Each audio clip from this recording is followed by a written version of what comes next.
Quiero que recibamos con un fuerte aplauso a Pablo González, que su conferencia es No Talent, No Party. Pablo nos va a hablar de algo tan importante como es ese liderazgo. Pablo es CEO y fundador de Tribu, es miembro del Consejo Asesor también de la Fundación Princesa de Girona. ¿Qué tal? ¿Cómo estás? Que no sabía, pues digo, ¿no se sales o no? ¿Qué tal, Pablo? Encantado de conocerte. Muy buenos días. Muchas también, gracias. ha sido un placer. Un placer estar aquí. Pablo es un crack. Bueno. Pablo no tiene miedo escénico. No te creas, no te creas. Sí te da respeto, ¿eh? No, bueno, siempre. Bueno, es que te digo una cosa, Te digo una cosa, Pablo. Yo os voy a reconocer que cuando fui profesora en la universidad, me di cuenta que cuando eres alumno, respetas muchísimo al profesor y piensas que es como un dios, y cuando tú eres profesora te das cuenta del miedo que han tenido muchos profesores de la clase. O sea, porque yo estaba ahí y yo decía, Dios mío, es que esto lo han tenido que pasar los profesores. Sí, así que esto siempre impone. Pero ¿a ti qué te va a imponer? O sea, aquí donde lo veis, CEO y fundador, en Forbes ha salido, o sea, vamos, un crack menor de 30 años, todo lo que consiguió ahí en Forbes cuando te sacaron. Además, eres de la Junta Directiva de AED en la región de Murcia. Y bueno, nos vas a hablar dinos el titular. No Talent, No Party. Justo eso va. Pues vamos con él. Muchas gracias.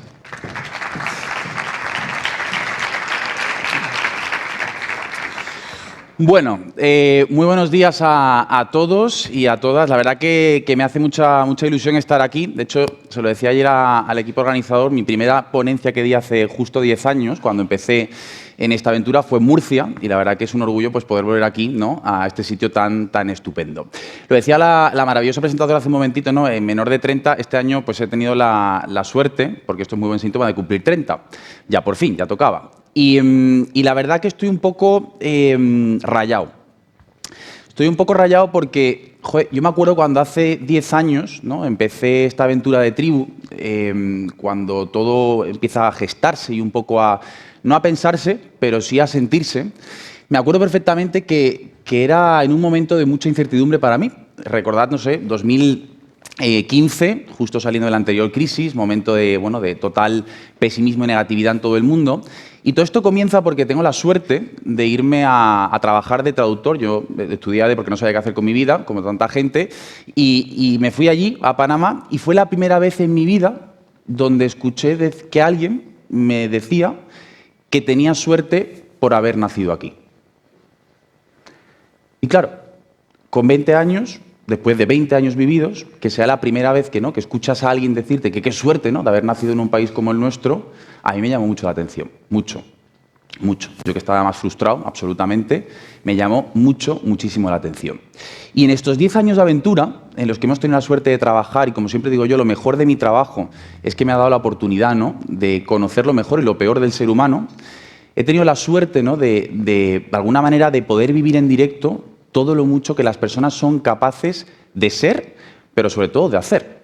Y es curioso porque casi en estos últimos 10 años, ahora que cumplo 30, como decía, o que he cumplido 30, mejor dicho, casi me he llegado a creer, y esto es preocupante, que la vida era una mierda.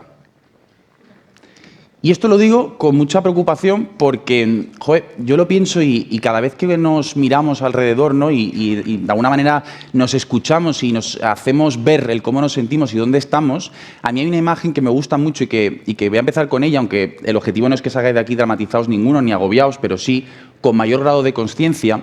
Os hará pasar a todos seguramente en cualquier reunión a la que vayáis, sea por Teams, sea en persona, sea en esto de un cliente, da igual. Cuando tú preguntas, ¿no?, de manera generalizada, o porque hay que hacerlo, ¿no?, porque nos gusta, ¿qué tal?, 11 de cada 10 personas te responden, no me da la vida, ¿no? Y de hecho, a mí una cosa que me llama mucho la atención es que cuando uno se atreve a decir todo bien, tú lo primero que haces es sospechar y segundo preguntarte, ¿a este qué le pasa? ¿Qué hace con su vida? Es decir, hemos pasado, ¿no?, y levantad la mano todos los que sintáis que no os da la vida para lo que tenéis que hacer. Levantad la mano, por favor. El que no estará en búsqueda de trabajo, supongo, ahora mismo. Es decir, es alucinante el punto al que hemos llegado para normalizar, o normalizando, como decía, esa situación constante o ese estado de ánimo en el que no nos da la vida como nueva normalidad. Y esto ha llegado hasta ese punto.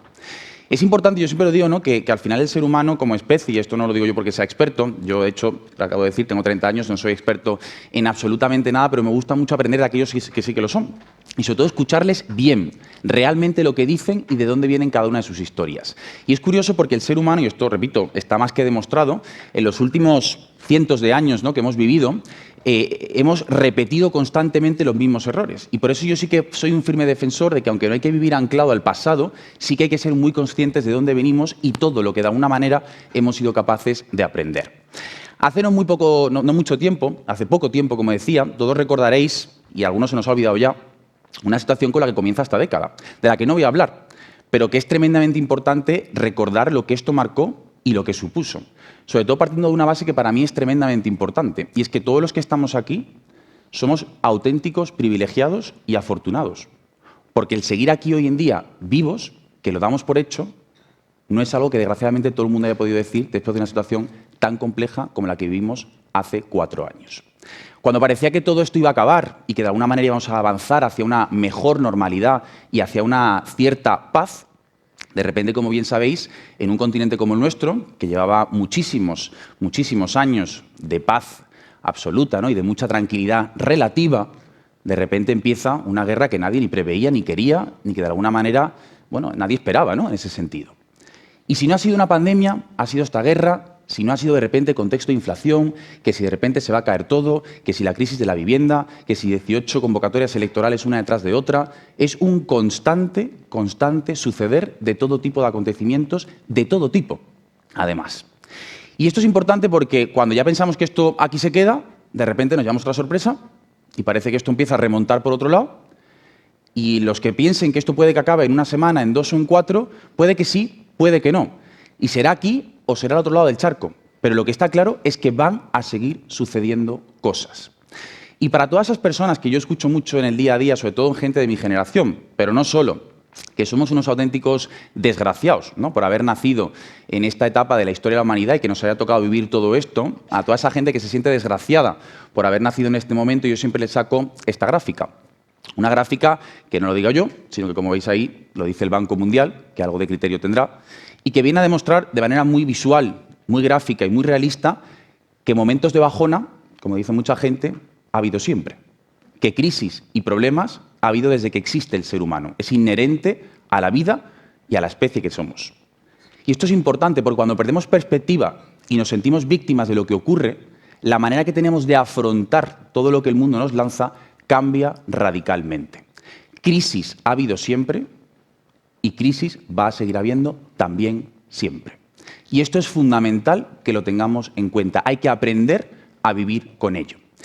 Y esto no lo digo yo, repito, una vez más, sino que es curioso cuando hablamos de todo esto, y siempre lo comento, para toda esa gente, ¿no? que dice, joder, madre mía, la cantidad de cosas que están pasando, yo es que no soy capaz de llegar a todos, que si es un tema es otro, en mi empresa, en mi trabajo, mis hijos. Lo peor que nos puede pasar de todo lo que está ocurriendo en el mundo a día de hoy, partiendo de la base, repito, de que somos afortunados todos los que estamos aquí, porque estamos vivos y tenemos oportunidades a nuestro alrededor, siempre digo que el mayor fracaso que podemos cometer es esperar salir de estas situaciones pensando, actuando y diciendo exactamente lo mismo que cuando todo comenzó. Ese para mí es el mayor fracaso que cualquiera de los que estamos aquí podemos cometer. Y esto no es una cosa que te la puedes creer o no, que la puedes ver o no, que la puedes asumir o no.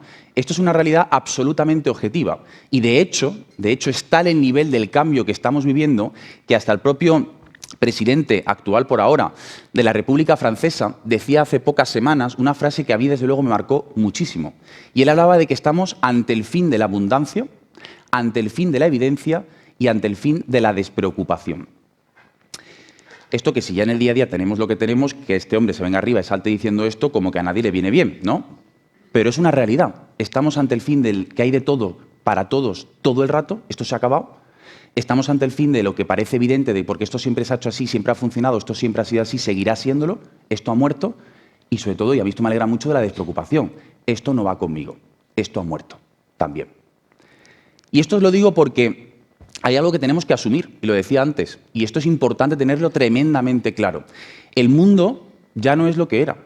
Y para todo aquel que esté esperando, como veíais antes a esa persona, esperando al 38 autobús que había cogido toda su vida para ir al trabajo, ese autobús no va a volver a pasar. no de la misma manera, no con el mismo destino, no haciendo el mismo recorrido. El mundo ya no es lo que era y, sobre todo, y muy importante, nunca va a volver a ser así. Seguramente muchos de vosotros, en los últimos años, en vuestros comités de dirección, en vuestras empresas, en vuestros departamentos, en vuestra carrera profesional, habréis utilizado pues, un concepto tremendamente útil que nos ha hecho parecer inteligentes y tremendamente listos, ¿no? Que es este que veis aquí, ¿no? Me creo que aquí seguro que todos y cada uno lo habéis utilizado para poder contarle a vuestro X jefe o líder o lo que sea una presentación para intentar hacer ver, ¿no?, hacia dónde va el tema y cómo lo podéis plantear. Este concepto, no sé si lo sabéis, nace en los años 80, lo crea el ejército americano en plena situación ahí un poco, ¿no?, conflictiva, con el objetivo de ayudar a entender a la sociedad americana en aquel momento cómo estaba cambiando el mundo y qué retos se podían llegar a plantear. Concepto que tiene relativo sentido hasta hace aproximadamente unos 5 o 6 años, que no sé si conocéis, pero que nace un nuevo concepto, del que yo ni soy fan ni dejo de serlo, pero que creo que explica muy bien de alguna manera todo lo mucho que está sucediendo y sobre todo lo mucho que puede llegar a suceder. Seguramente habréis oído hablar en algún momento que otro de este nuevo concepto Bunny, un concepto que dice la gente que dice ha llegado para quedarse, ha llegado para estar un rato y llegará otro. Y si no, ya habrá otro creativo que se invente otro palabra para hacernos sentir mejor. Pero lo que está claro es que ha llegado para estar el rato que tenga que estar. Y esto, desde luego, tiene mucho que decir y mucho que hacer sobre lo que estamos viviendo. Bunny viene a decir 4 cosas que son tremendamente importantes. La primera, la fragilidad. Esa B de brittle que veis ahí, que básicamente viene a reflejar algo que en el día a día se nos olvida. Y es que el ser humano, que es vulnerable por naturaleza, muchas veces confunde la vulnerabilidad con la debilidad, que son 2 cosas tremendamente diferentes. Todos somos vulnerables y menos mal, pero la debilidad es una cosa muy distinta. Es el no saber, es el no poder, es el no querer. La vulnerabilidad es intrínseca al propio ser humano. La debilidad es algo que de alguna manera se deja ser o tener cuando no la trabajamos. Y esto es tremendamente importante. Y os pongo un ejemplo de cómo estamos en un planeta cada vez más frágil. Que una persona a 8.000 kilómetros o no sé cuántos miles de kilómetros de aquí, un chino en un pueblo, en Wuhan, de repente comiéndose lo que sea, se infecte, nadie en su sano juicio en aquel momento pensó o pensaba que eso fuera a provocar que miles de millones de personas en el mundo fueran a estar encerrados durante semanas en sus casas, / que fueran a morir millones de seres humanos en todo el mundo. Nadie pensó eso. Pero es que no solamente este ejemplo tan drástico, otro mucho más sencillo. Llegar al invierno, tienes tu coche, típica piedrecita pequeñita, ¿no?, que está ahí, vas por la carretera, pim pum, salta y de repente se hace un pequeño agujerito muy chico en la luna del coche. Eso que aparentemente es insignificante, de repente hace un poquito de frío fuera, tú pones la calefacción, ¡pum!, te estalla la luna de cristal. Lo que parecía insignificante porque era así de pequeñito, en cuestión de segundos te cambia la semana, porque te dejas sin coche y sin poder hacer tu vida normal.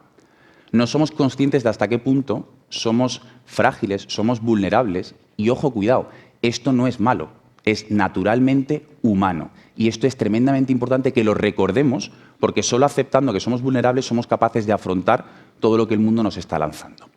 Por si fuera poco, no solo somos frágiles, como decía, es que también estamos en un estado constante de ansiedad.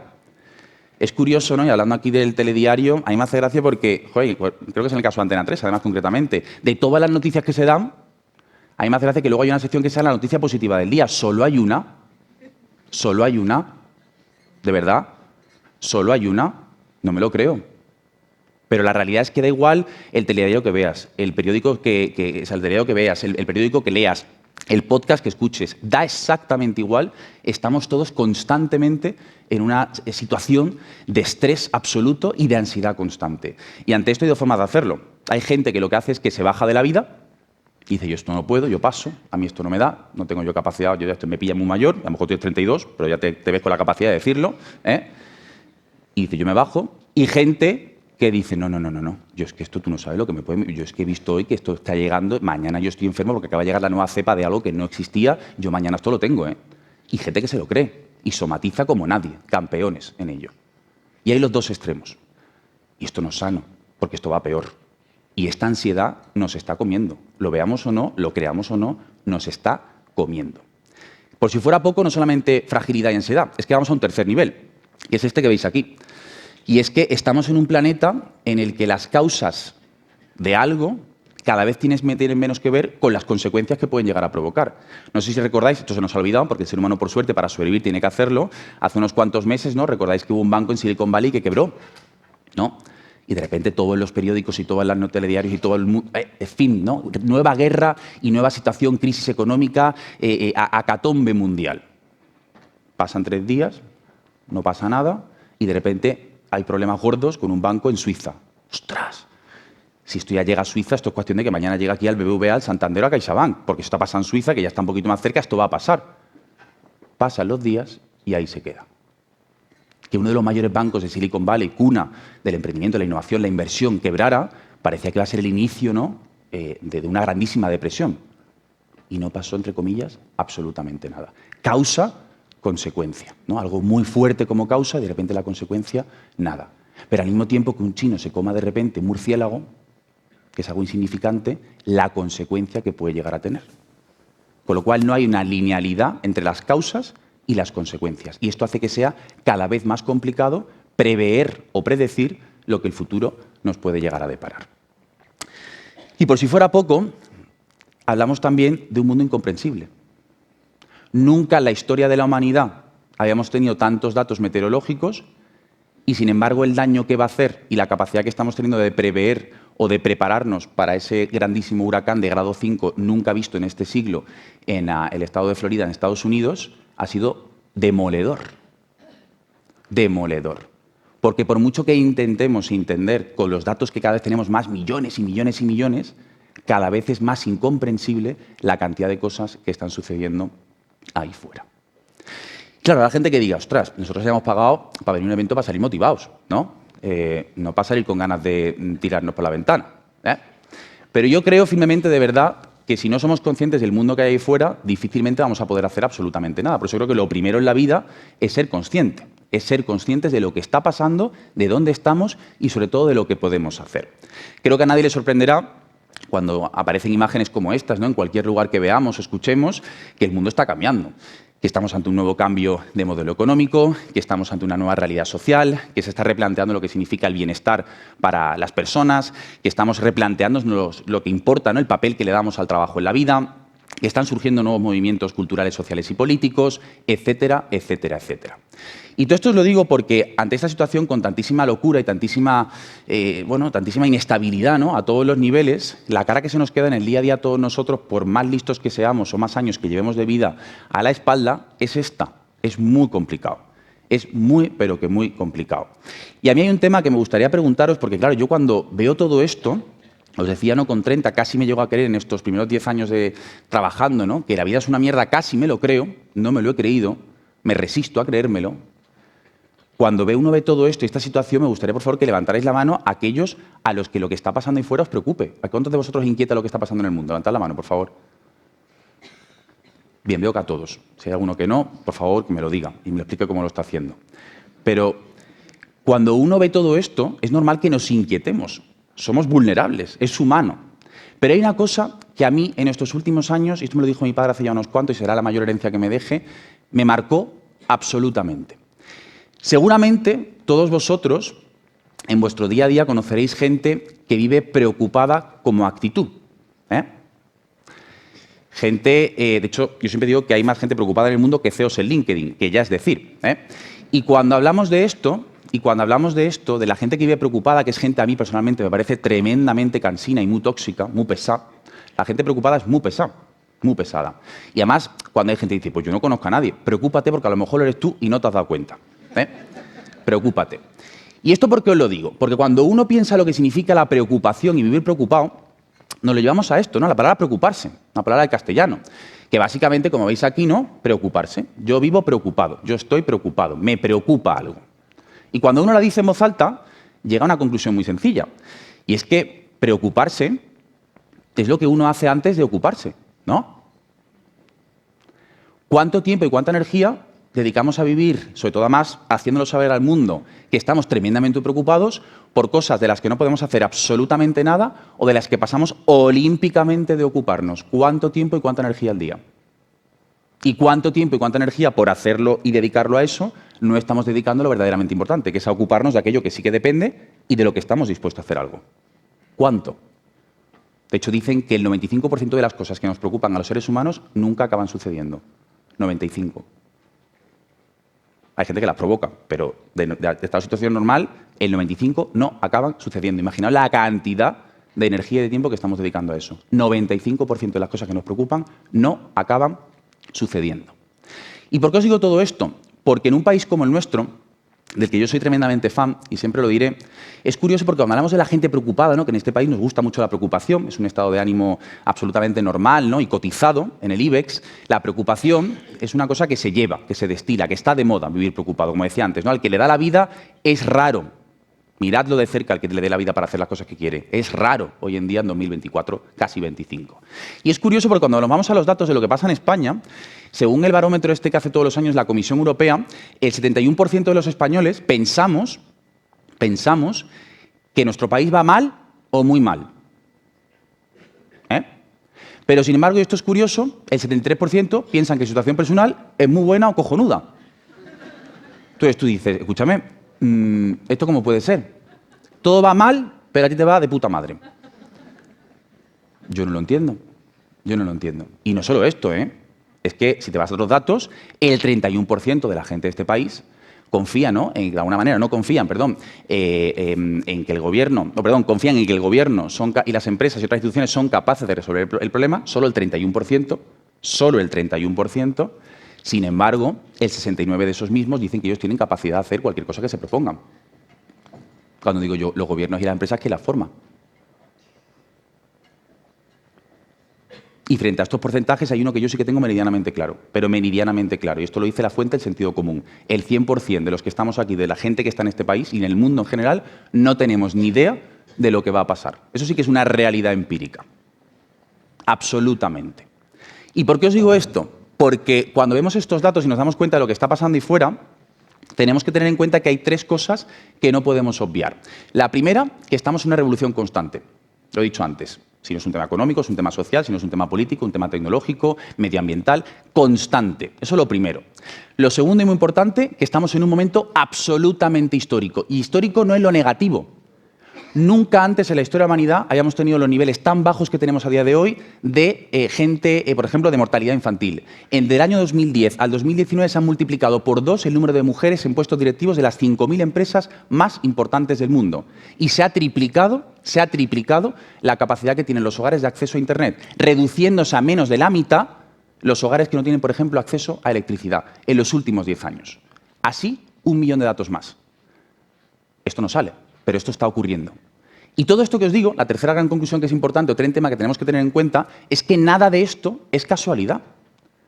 Nada de esto es casualidad. Que el mundo se esté reconstruyendo y replanteando y que estemos en un momento, a pesar de lo que está ocurriendo, que no se puede obviar ni ignorar, tremendamente evolucionado y avanzado, no es casualidad. Es fruto de lo más importante de todo y de lo que nos ha permitido llegar hasta aquí, que es lo que desgraciadamente más se nos olvida. Ahora parece que menos, pero se nos ha olvidado demasiado durante los últimos años. ¿Qué es esto que veis aquí? El talento hoy en día, y sé que estoy en un foro, que esto os lo creéis, ¿no? Teóricamente, claro, el talento hoy en día, cuando uno habla de talento, a mí esto me pasa, por ejemplo, con mi abuela, ¿no? A mí hablar de talento me produce, es como entrañable, ¿no? Yo cuando hablo de talento con cualquier persona de este tema, me pasa con mi abuela, con mis padres, con gente que no se dedica a esto, todo el mundo le parece algo como entrañable. El talento, qué bonito, lo que te permite hacer, ¿no? Qué bien pinta, qué bien dibuja, toca la guitarra, es lo bien que ha llegado. El talento es entrañable. Pero cuando te dedicas a gestionarlo, es un poquito tal que así. Esta es la cara que se nos pone cuando pasamos de hablar de talento a gestionar talento. Entonces ya la película cambia un poco. Y la cara todavía más. ¿Y esto por qué os lo digo? Porque cuando hablamos de talento, teniendo en cuenta que esta revolución que está viviendo el mundo y este momento tan optimista por el que tenemos que estar todos, no es casualidad, sino que es fruto del talento de miles de millones de personas que han contribuido durante todos los últimos cientos de años para que hoy estemos aquí, no es casualidad. Es importante tener en cuenta esto que os acabo de decir. Y es que esta realidad del talento de la que todo el mundo habla, y estos datos los tenéis más que sabidos, son los típicos de recursos humanos que nos encanta repetirnos todos los días, que si el 40% de la gente dice que va a dejar su trabajo, que si solo 3 de cada 10 están emocionalmente conectados, que actualmente una empresa que genera entornos de confianza tiene hasta 22 veces más probabilidad de que su gente se quiera quedar. Todo esto lo sabéis. Todo esto lo sabéis. Perfectamente. Y lo sufrís en el día a día. Pero lo importante no es saberlo. Lo importante es ser consciente de que esto que está ocurriendo, esta realidad nueva del talento a la que nos enfrentamos, nos está llevando a una ola, a una nueva revolución de la gestión del talento, que es lo que nos ha traído hasta aquí, pero que si seguimos gestionando el talento como lo hemos gestionado hasta ahora, los retos que tenemos por delante no vamos a ser capaces de afrontarlos, no vamos a ser capaces de entenderlos siquiera. Y esto es tremendamente importante. ¿Y por qué os digo esto? Porque esta gestión del talento de la que hablamos, de nuestro talento y del talento, impacta en la sociedad. Impacta la capacidad que tenemos de hacer, de progresar, de mejorar, de avanzar, de construir, de absolutamente todo. Y esto es muy, pero que muy importante, porque en un momento como este, donde ha habido muchas empresas en los últimos años, muchas organizaciones, muchos equipos, muchas personas que se han dedicado a hacer como que estaban cambiando, estoy aquí, hago dos, tres cositas, le digo a mi jefe que esto sí no sé cuál, y ya, venga, para adelante que vamos con la vida. Esto ya no funciona. En el momento en el que estamos, o pelamos la cebolla entera hasta llegar al fondo y desde ahí cambiamos, o es absoluto postureo. Esto está de moda, pero no se puede permitir ya. Esto ya no va de transformarnos para parecer. Esto va de transformarnos para ser. Y esto es muy, pero que muy importante, lo vuelvo a decir. ¿Y por qué os digo todo esto? Porque en un momento como el que estamos viviendo, hay gente ahí fuera a la que muchas empresas además pagan y los llevan a sus offsites y sus grandes summits anuales y todo el rollo, para que os cuenten la milonga, ¿no?, de que querer es poder. Si tú quieres, tú puedes. Y esto es mentira. Esto es mentira. ¿Cuánta gente nos hemos propuesto llegar a verano con un cuerpazo de 10 y luego llegas y por mucho que hayas querido, no has podido, porque la vida te funde, La vida te funde. Querer no es poder, pero el que no quiere, ese en la vida puede. Y esto es muy importante.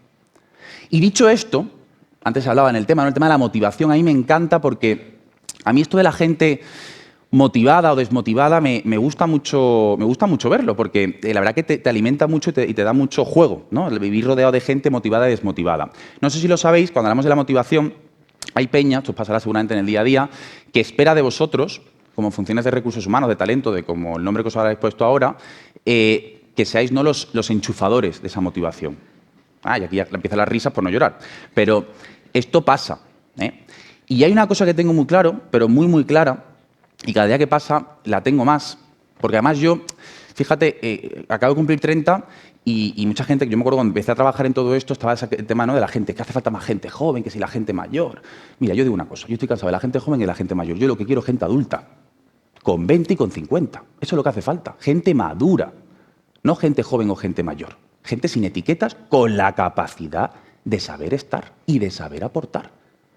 Esa es la generación que necesitamos, pero con 20 y con 83. Da exactamente igual.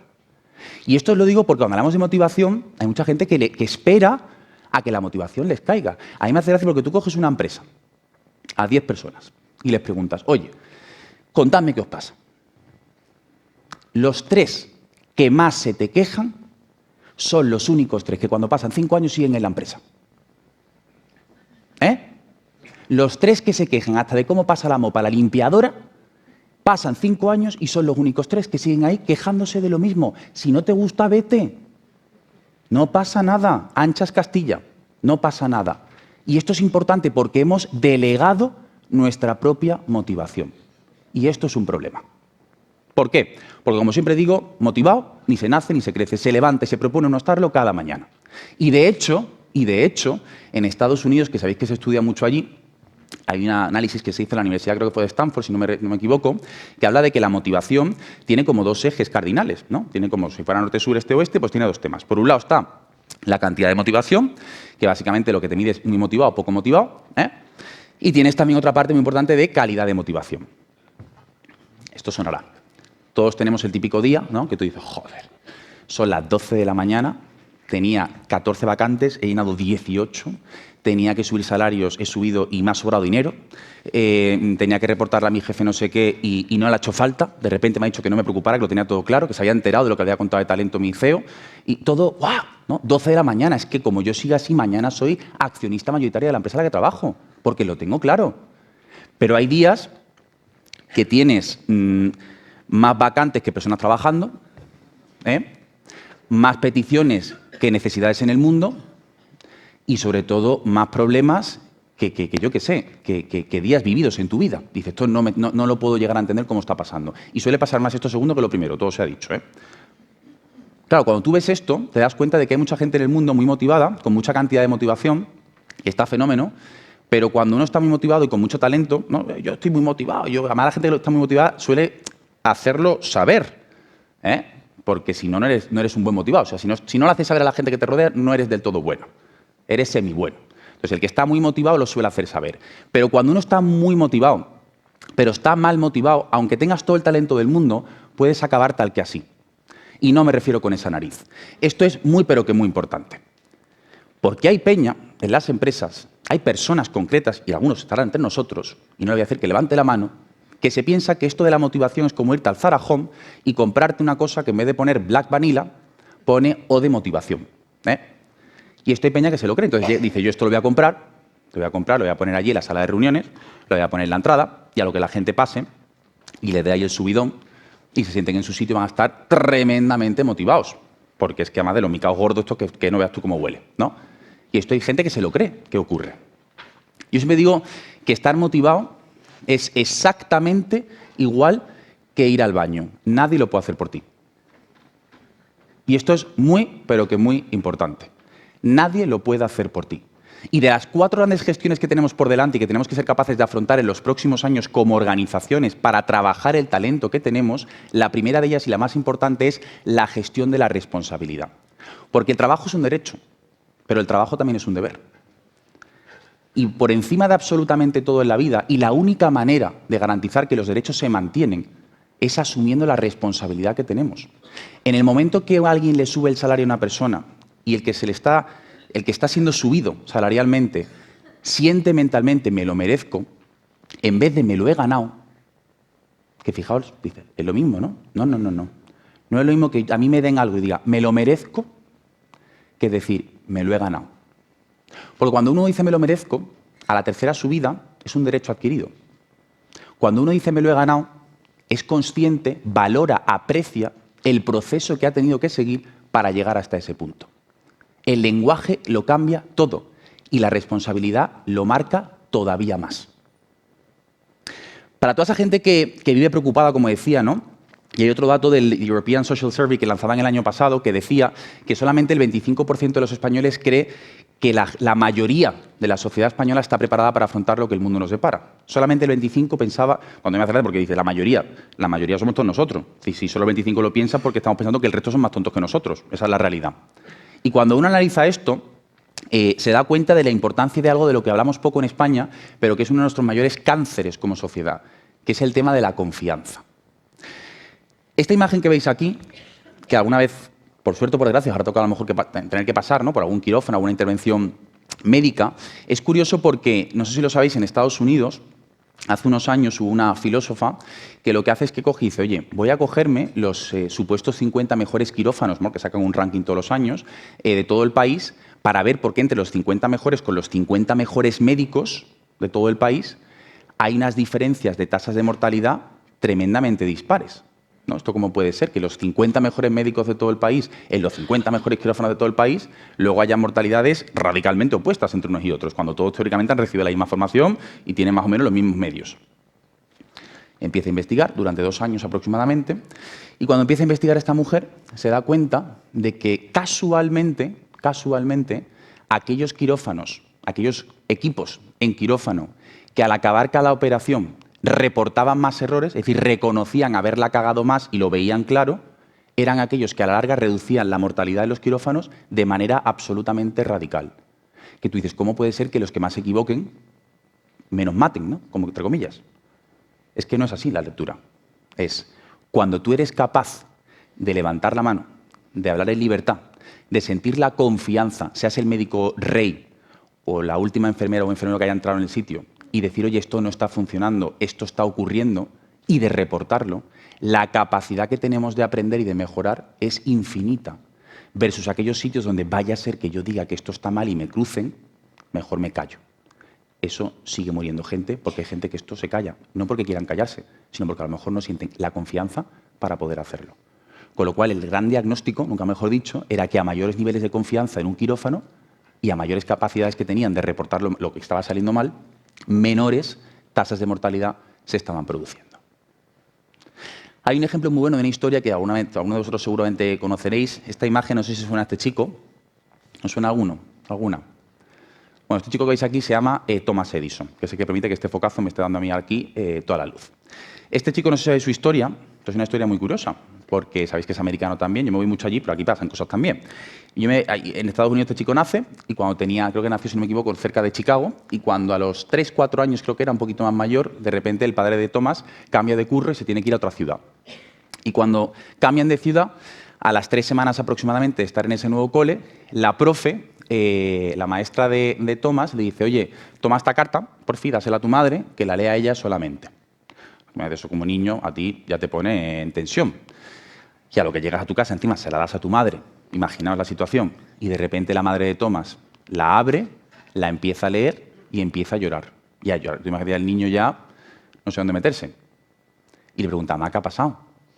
Y le dice la madre, dice, Tomás, pues hijo, es que siento decirte que es que la profe dice en esta carta que eres tan listo, tan listo, tan listo, que en el cole te vas a aburrir y que es mejor que te quedes aquí porque, total, para aburrirte en clase, mejor que te quedes aquí, yo te enseño, trabajamos juntos y seguro que puedes aprender un montón de cosas, ¿no? El sueño de todo niño, ¿no? Pues le ocurre a Thomas Edison. Thomas Edison, que sabéis, ¿no?, que es uno de los mayores inventores de la historia de la humanidad, cuando tenía 20 años, su madre fallece. Y entre las pertenencias que encuentran, ¿no?, que recogiendo un poco las cosas de su madre, encuentra la carta, y cuando encuentra la carta, la lee, obviamente, ¿quién iba a leerla? Y lo que se encuentra es que ponía, estimada señora Edison, lamentamos decirle que poco más que su hijo es subnormal, que mejor que se quede en casa porque aquí lo que va a hacer es estorbar al resto de sus compañeros. ¿Por qué os digo esto? ¿Tomás tenía más o menos talento el día que le dijeron eso? No, tenía el mismo. Pero hay un tema que nos gusta mucho hacer, y en esto somos campeones olímpicos, que es vivir etiquetando y etiquetándonos. Yo sí sé, yo no sé, yo sí puedo, yo no puedo, tú no sabes, tú sí sabes, tú vas a poder llegar, tú no vas a poder llegar, etc., etc., etc. Esto lo hacemos constantemente todo el rato, con nosotros mismos, que es lo más grave, y con toda la gente que nos rodea constantemente. ¿Y esto a qué me llega? A que la segunda gran gestión que tenemos que hacer en este entorno para garantizar que el talento que tenemos y de la gente que nos rodea crezca, la clave fundamental está en generar mejores entornos de confianza. Hablamos mucho de alto rendimiento, hablamos mucho de diversidad e inclusión, hablamos mucho de bienestar. Cojonudo. Si la gente no tiene confianza para ser, estar y aportar, da igual la fruta pelada que pongas en la oficina. Da exactamente igual. Y esto es así. Y os digo una cosa porque no solamente es la confianza. Es que en los últimos años muchas empresas habéis, y yo digo habéis porque seguro que alguna hay entre nosotros, habéis puesto mucho foco en dos cosas, ¿no? Una, en tener las mejores peceras del mundo. Ya habéis puesto a gente, yo he visto empresas, ¿no?, que gente colgada del techo trabajando, con cerveza todos los días a partir de las 6, haz lo que te dé la gana, lo que decía, ¿no?, fruta pelada, porque si se te ocurre poner fruta con esto, bueno, la encuesta de clima es lo que te sale, lo que te sale en la encuesta de clima, como no esté pelada la fruta. Y esto pasa, esto pasa. Hemos puesto mucho foco en tener unas peceras maravillosas y mucho foco en tener el mejor talento posible, ¿no?, los mejores peces en nuestra pecera. Claro, yo me pongo el ejemplo, ¿qué es el mejor talento? ¿Cuántas empresas hacen esa reflexión de qué es el mejor talento? Un tiburón de 4,5 metros en el mar puede ser mortalmente criminal y tú lo sueltas en el río Guadalquivir, yo que soy de Sevilla, y te dura media tarde. Media tarde. ¿Es peor talento? No, es que no está en el agua adecuada. Esto es importante. ¿Qué es el mejor talento para cada organización? Porque ponemos mucho foco en la pecera y en los peces, pero poco en lo más importante de todo, que es lo que marca la diferencia, que es el agua, que es lo que nos permite nadar, que es eso que llamamos en talento, en recursos humanos, cultura, pero que la cultura, llevado a lo básico, es el conjunto de comportamientos que nos hacen querer trabajar juntos y el conjunto de creencias que nos hacen querer seguir estando juntos. Eso es la cultura, no hay más que eso. Eso es estar culturalmente alineados. Sobre todo porque venimos de un boom que todos recordaréis hace 5 o 10 años, ¿no?, cuando empezó y decía el tema de las organizaciones, ¿no?, muchas empresas, con hay que ser como Google. Me acuerdo de conocer empresas que hacían yogures. No, queremos ser el Google de los yogures, queremos ser... Y la gente se volvió loca. Luego los datos están como están hoy en día las compañías tecnológicas en todo el mundo. La gente se volvió loca con este modelo.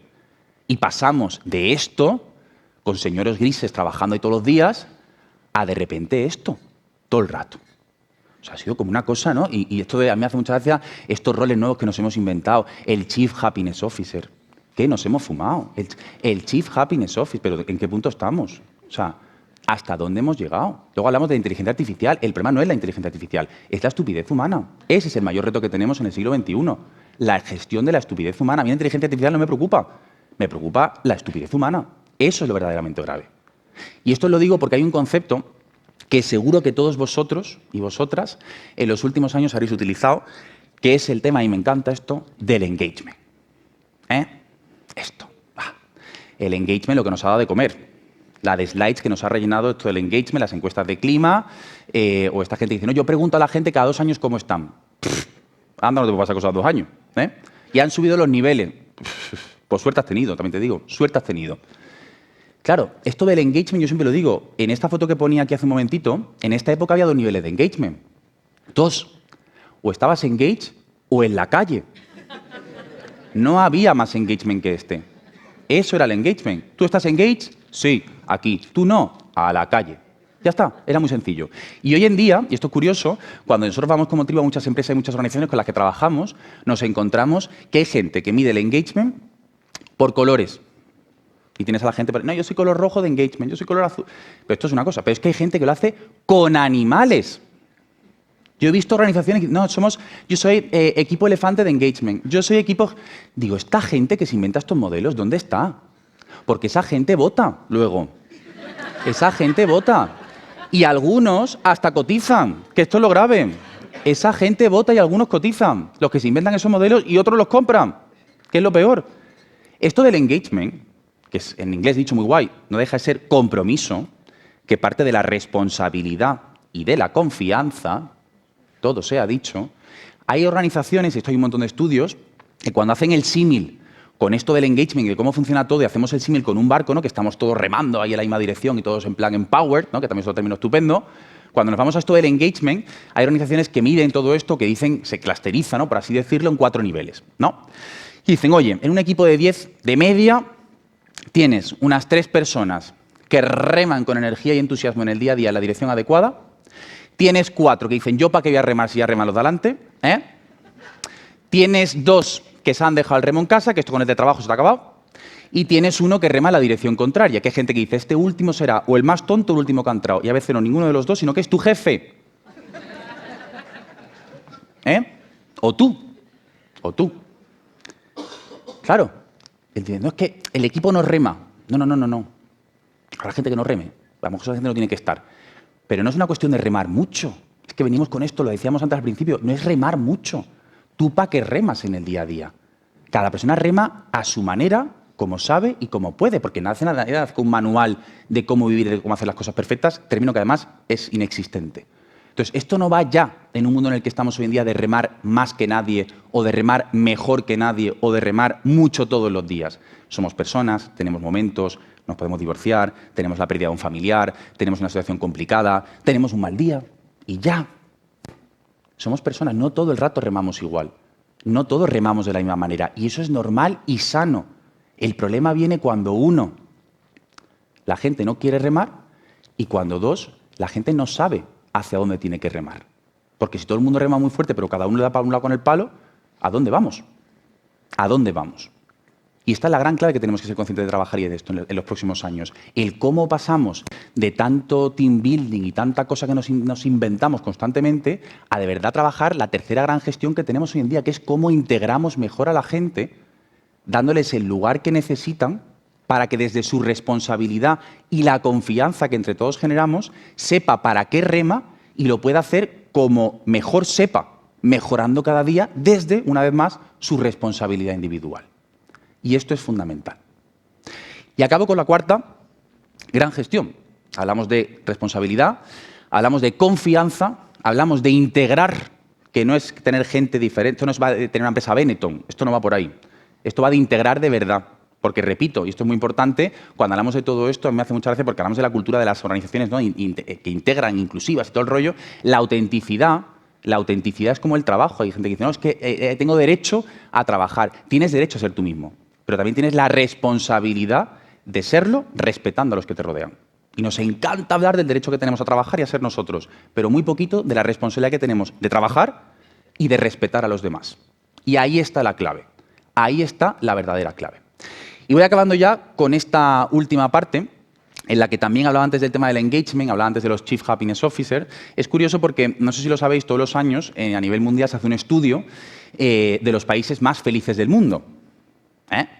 Y claro, uno puede pensar, pues seguramente será Mediterráneo porque tú te paseas por aquí, por Murcia, te vas a Valencia, te vas a Francia, no sé qué, Italia, Portugal, y todo el mundo está muy contento, te vas a Latinoamérica. La gente no solamente suele pensar que será un país seguramente latino, mediterráneo, no sé qué.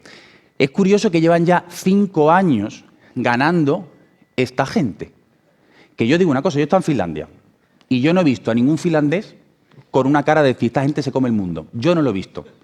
Porque entre lo que pagan de impuestos y el tiempo que tienen es muy difícil ser los más felices del mundo. Y lo son. Y lo son. ¿Y por qué lo son? Que ahí el quid de la cuestión. ¿Por qué lo son? Porque, y esto es importante, el 93% de la gente en Finlandia afirma sentirse parte de algo.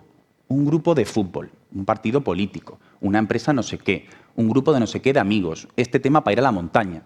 Ese sentimiento de pertenencia es el que ha permitido, como veis aquí, que Finlandia lleve 5 años siendo el país más feliz del planeta. Y esto os lo cuento porque seguramente muchos de vosotros os habrá pasado una vez que habéis ido a un sitio donde por el módico precio de 8 pavos te dan café. Y a veces hasta te escriben bien tu nombre. Bien, pues este sitio en Starbucks es curioso porque cuando uno ve toda esta parafernalia, ¿no?, que lo han hecho, la verdad, que tremendamente bien. Hay una empresa en Dinamarca, en este caso, de 2 chavales universitarios de 20 y 21 años, un chico y una chica, que hace ya 2 años montan esta empresa. No sé si la conocéis. Se llama Willys. ¿Veis? Es un carrito que básicamente compite con Starbucks, te lo puedes llevar a cualquier sitio, tú eres capaz de vender café como quieras, con más cositas que tienen ahí, y te lo llevas a cualquier lado y puedes vender café. Es curioso porque Willys, y aquí tenéis la información, frente al $500,000 que vale montar una franquicia de Starbucks, solo, y digo solo porque es entre comillas, vale $5.000 comprar un carrito de Willys. Solo. $5.000 vende medio millón. Pero lo curioso no es esto. Lo curioso es que en 44 años de existencia de Starbucks solo están en 65 países y esta peña en uno están en 44. Claro, para todos aquellos que piensan que el tamaño importa, no para todo. En este caso no. En este caso no. Y para todos los que tengáis en vuestras páginas web, que esto a mí me encanta y yo soy muy fan, estas típicas páginas, ¿no?, de About Us o carrera profesional o el talento o People o cosas que nos ponemos ahí todos en nuestra página web para que la gente entre y se quiera apuntar a trabajar con nosotros, ¿no?, con frases tipo tu futuro empieza aquí. Para toda esa gente que tenéis esa página web todo lleno, ¿no?, de valores, que pintáis las oficinas con toda esta parte de visión, propósito, no sé qué, y que os pensáis que cuando la gente llega por la mañana a vuestras oficinas y pasan el torno, le empiezan a entrar los valores por la pierna derecha, que a lo que llegan al ascensor le empieza a entrar el propósito, que a lo que suben por el ascensor le entra el plan estratégico a 3 años y a lo que están sentados tienen la claridad absoluta de su job description, su modelo de contribución y el performance level al que tienen que llegar. Hay gente que se piensa que esto ocurre. Y la realidad es que cuando hablamos de todo esto, de lo que estamos hablando es de para qué la gente trabaja. De para qué la gente trabaja, para dónde estamos remando y por qué. Esa es la cuestión. Y es gracioso y curioso que cuando entras a la página de Willys, lo que pone en su página web es que su propósito, lo que les mueve, lo que da sentido a lo que son y lo que hacen, es literalmente acabar con Starbucks. Riétete del tuyo. Riétete del tuyo. ¿Por qué digo esto? Porque, y ya acabo, cuando hablamos de todo esto, la cuarta gran gestión que tenemos que trabajar, menos hablar de propósito, de hecho cada vez más una tendencia del me-centric, y a mí el propósito, ¿a mí qué? O sea, ¿y a mí qué me aporta esto? En esa cultura cada vez más individualista en la que estamos, y hablemos más de dar razones para que la gente quiera seguir estando. Es que esto es mucho más sencillo en el día a día. Y el que no las quiera, hay muchas empresas. Ancha es Castilla. Hay muchos sitios para estar. El que no quiera estar, que se vaya. No pasa nada. No pasa nada. La vida no se acaba. La vida no se acaba. Pero tenemos que trabajar como empresas, y eso sí que es una gestión que tenemos que hacer, en dar las mejores razones para que la gente quiera seguir estando. Y acabo con este símil, esta metáfora que a mí me gusta mucho, ¿no?, en un mundo en el que estamos viviendo hoy en día con tantísimo cambio, donde nos han vendido la película de que la vida es un poco tal que así, ¿no?, que uno nace, va a la guardia, al cole, no sé qué, se gradúa, pim, pam, empieza a trabajar, hipotecas, niños, pim, luego se muere y puede de alguna manera prever lo que va a pasar. Luego cuando uno empieza a vivir, os decía que acabo de cumplir 30 años y ya me he dado cuenta de esto, de que la vida va así, por suerte, es un poquito más tal que así. Y si te dedicas además a recursos humanos, es esto el día a día, ya te lo digo yo. Entonces, partiendo de esta base, y con esto acabo y es muy importante, en un mundo en el que tenemos muy claro que el camino no lo controlamos y donde lo único que sí que tenemos capacidad de poder hacer y de tener en cuenta es cómo nos preparamos para recorrerlo, esto no va de tener todas las respuestas. Esto va de estar siempre dispuestos a hacernos cualquier pregunta. Esto no va de poder con todo. Es de saber dónde estamos y hacia dónde queremos ir. No necesitamos superhéroes. Necesitamos gente consciente y humilde con la capacidad de estar atenta a lo que está pasando para responder. Eso es lo que hace falta. Y acabo con un mensaje para mí tremendamente importante. Tenemos la suerte de dedicarnos en las organizaciones en las que estamos a lo más bonito de todo, que es a la gente. Creámonos el papel que tenemos. Disfrutémoslo mucho más. Sé que somos la función más desagradecida del mundo y que no gestionamos la satisfacción de la gente, gestionamos la insatisfacción, que esto es muy distinto, pero recordemos el valor que tenemos, el valor que aportamos y, sobre todo, la importancia que tiene que la gente sepa hacia dónde rema y por qué. Como decía, responsabilidad, confianza, integración y dar razones de peso. Y acabo con una frase que a mí me encanta, que dice Sócrates, que es la de, ¿no?, en un momento como este, yo solo sé, ¿no?, que no sé nada. Esa es la gran máxima que tenemos y, sobre todo, y lo más importante, que hace falta, y esto lo tengo clarísimo, mucha menos gente preocupada y muchas más personas ocupándose de verdad. Muchas gracias a todos. Gracias, Pablo. Bueno.